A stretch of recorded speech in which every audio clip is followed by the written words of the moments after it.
Hi friends, ഇന്ന് നമ്മളൊരു സ്വീറ്റാണ് ഉണ്ടാക്കാൻ പോകുന്നത്. 90 കാലഘട്ടത്തിലെ കുട്ടികൾക്ക് എല്ലാവർക്കും ഒരു നൊസ്റ്റോ ഫീലിംഗ് തരുന്നൊരു സ്വീറ്റാണ്.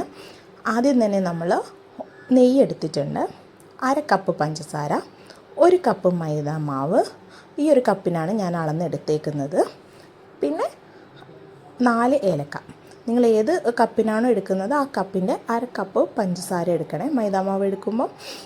ദെൻ നമുക്ക് ആദ്യം തന്നെ ഒരു മിക്സിയുടെ ജാറിലേക്ക് ഈ എടുത്തു വെച്ചിരിക്കുന്ന പഞ്ചസാരയും ഏലക്കായും കൂടെ ഇട്ട് കൊടുത്തിട്ട് നന്നായിട്ടൊന്ന് ഫൈൻ പൗഡറാക്കിയിട്ട് എടുക്കാം. ഇപ്പം ഞാൻ ആ പഞ്ചസാര നന്നായിട്ട് പൊടിച്ചെടുത്തിട്ടുണ്ട്. പിന്നെ ഞാനൊരു ഉരുളി വെച്ചിട്ട് ചൂട് കട്ടിയുള്ളൊരു പാത്രം വെക്കണം കേട്ടോ. എന്നിട്ട് ഞാൻ 2 ടേബിൾ സ്പൂൺ നെയ്യാണ് ഇട്ട് കൊടുക്കുന്നത്. 2 ടേബിൾ സ്പൂൺ നെയ്യ് ആവുമ്പം നെയ്യുടെ ഒരു ഫ്ലേവർ വരുമ്പോൾ ഈ ഒരു സ്വീറ്റിന് കൂടുതൽ ടേസ്റ്റ് നമുക്ക് ഫീൽ ചെയ്യും. അപ്പം ഞാൻ 2 ടേബിൾ സ്പൂൺ എടുത്തിട്ടുണ്ട്. നിങ്ങൾക്ക് വേണമെങ്കിൽ നെയ്യുടെ അളവ് കുറച്ച് കുറയ്ക്കാം. എന്തായാലും ഞാൻ 2 ടേബിൾ സ്പൂണാണ് എടുത്തേക്കുന്നത്. ഇത് നന്നായിട്ട് മെൽട്ടായതിന് ശേഷം നമ്മൾ ഫ്ലെയിം എപ്പോഴും ലോ ആക്കി വയ്ക്കാൻ ശ്രദ്ധിക്കുക. കാരണം മൈദാമാവ് നെയ്യിലേക്ക് ഈ ഒരു സമയത്ത് ഞാൻ തട്ടിക്കൊടുക്കുകയാണ്. എന്നിട്ട് നന്നായിട്ട് ഇളക്കി യോജിപ്പിക്കണം. നെയ്യ് എല്ലായിടത്തും മാവിൻ്റെ എല്ലാ സൈഡിലേക്കും യോജിക്കുന്ന രീതിയിലാണ് നമ്മളിപ്പോൾ ഇളക്കിക്കൊണ്ടിരിക്കുന്നത്. ലോ ഫ്ലെയിമിൽ കിടന്ന് ഈ ഒരു നെയ്യിൽ കിടന്നിട്ട് മാവ് ഒന്ന് കുക്കാവണം.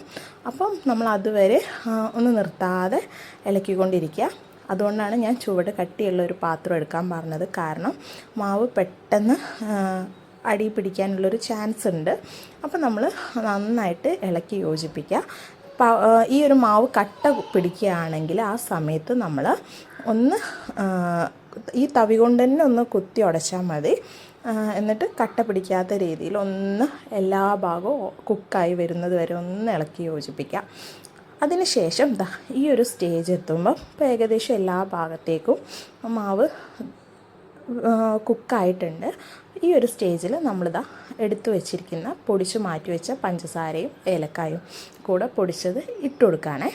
എന്നിട്ട് ഇനി നമ്മൾ ശ്രദ്ധിക്കേണ്ടത് കുറച്ച് നന്നായിട്ട് വേഗത്തിൽ തന്നെ നമ്മൾ ഇളക്കി യോജിപ്പിക്കണം. കാരണം എന്താണെന്ന് വെച്ചാൽ ഈ ഒരു സമയത്ത് പഞ്ചസാര കുക്കാവുമ്പം ഇതെങ്ങനെയാണ് പാകമായെന്ന് മനസ്സിലാവണമെങ്കിൽ നിങ്ങൾക്കിപ്പോൾ കണ്ടാലറിയാം, പാത്രത്തിൻ്റെ അടിവശത്ത് പഞ്ചസാര കാരമലൈസ് ആയിക്കൊണ്ടിരിക്കുകയാണ്.